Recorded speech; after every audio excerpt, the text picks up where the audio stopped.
Hey, First Christian Church, welcome. Now, as a youth group, we've been going through James, both in our daily reading plan and on Sunday nights. So if you're wondering why I've been going through James in these devotionals, that's why. And as I've gotten to the end of the book, I can't help but go back to the beginning because something is striking me today, and today in particular, because I have been trying to be funny. I've been trying to be a goofball in the midst of all of this. I've made funny announcement videos and challenges, and I've been trying to make light of everything because whenever things are going wrong, all you can really do is try to laugh at it. I mean, how many funerals have we been where in the midst of the pain and loss, laughter is somewhere in the center of it all? And I would like the mood to be light and fluffy, like a lot of my videos have been, but today there's going to be a shift because the mood has changed. My mood has changed today. At the beginning of James, it says this: "Consider it pure joy, my brothers, whenever you face trials of many kinds, because you know that the testing of your faith develops perseverance. Perseverance must finish its work so that you may be mature and complete, not lacking anything." And that first phrase, consider it joy. Consider it joy. I don't like that phrase right now. Consider it joy. You mean right now, I'm supposed to consider everything that's happening as joy. Like,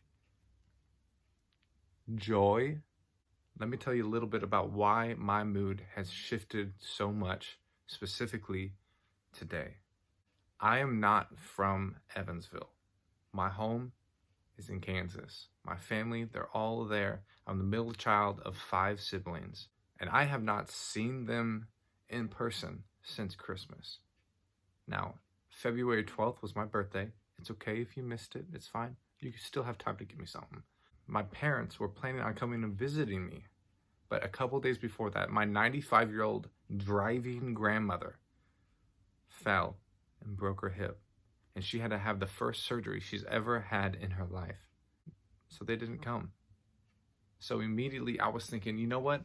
I'm gonna go see them. When can I go see my grandma? When can I go see my family? So I found out that my brother, his wife's due date was, get this, April 2nd. They didn't know whether it was going to be a boy or it was going to be a girl. So I put it in my calendar for a couple months. I was planning on going home this week. And then leading up to this week, my grandmother has had multiple complications with this. Combine that with the virus, and you got the crazy situations that are going on. My mom and my dad, they're awesome, and they're trying to be there for my grandmother. But to be there for my grandmother in the middle of all of this, they have to give up time with their grandkids to be with my grandmother. They can't see them. So leading up to this week, I was calling them, trying to figure out, like, can I still come home? But guess what? I can't. Even if I did go home, I couldn't hang out with my mom and dad because they're spending time with my grandmother, who actually had to go into the hospital again this week. And it was crazy because she wasn't going to be able to have anybody go in with her. Thankfully, they let one person in, but then after the test, she had to be by herself. Praise the Lord that she got to go home today. Otherwise, she'd be there at the hospital all by herself. But even if I did go home, I can't be around my grandmother. Even if I did go home, I couldn't be around my parents. And even if I did go home, I wouldn't be able to see in person my new niece, Hattie Jewel Hershey, 7 pounds, 5.5 ounces. So now this is it.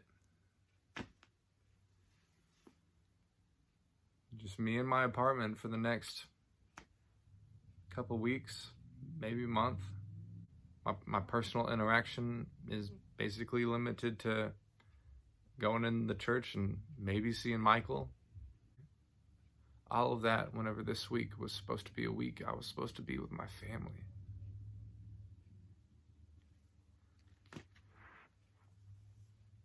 Then it says, consider it pure joy. I don't like that. It doesn't sit the same this time that I read it. Consider it pure joy. It doesn't feel like joy. I don't even know if I can turn it into joy at this moment.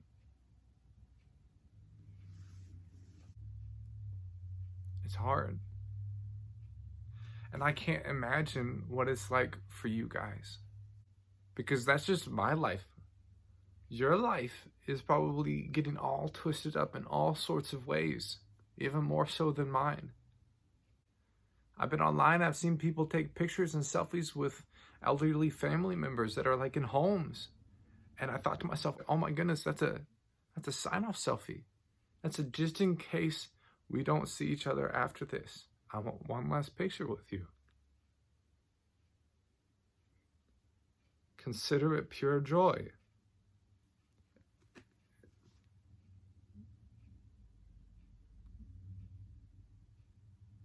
But what about if it doesn't feel like joy? What's at the other end of this? And as a church, we have to keep looking forward. We got to keep pressing on and looking at what's on the other side of this. Because God has promises about what's on the other side of pain. He has promises about what's on the other side of trials, because he has a promise about what's on the other side of death. And that's life. At the other side of trials, at the other side of pain, is purification. Jesus Christ conquered death, and through his death paved a way for life. And not just mediocre life, but life to the full. As a Christian, we no longer have to be afraid of death, because what's on the other side of that is life. And what's on the other side of trials and pain? Consider it joy, my brothers, whenever you face trials of many kinds. Because you've always known this, that the testing of your faith develops perseverance. And perseverance must finish its work, so that you may be mature and complete, not lacking anything. What if on the other side of this we get perseverance, and on the other side of that perseverance it becomes complete and finishes its work, and you become mature and complete? What about if we have a whole church down the other side of this that is mature and complete? What can we accomplish as a mature and complete church? What if on the other side of this tragedy we don't lack anything? Because that's what it says. Perseverance must finish its work, so that you may be mature and complete, not lacking anything. Life is painful and confusing right now, but we can't stop looking forward. This, what's going on right now, is not the end. Because on the other side of this trial is a church that is both mature and complete, not lacking anything.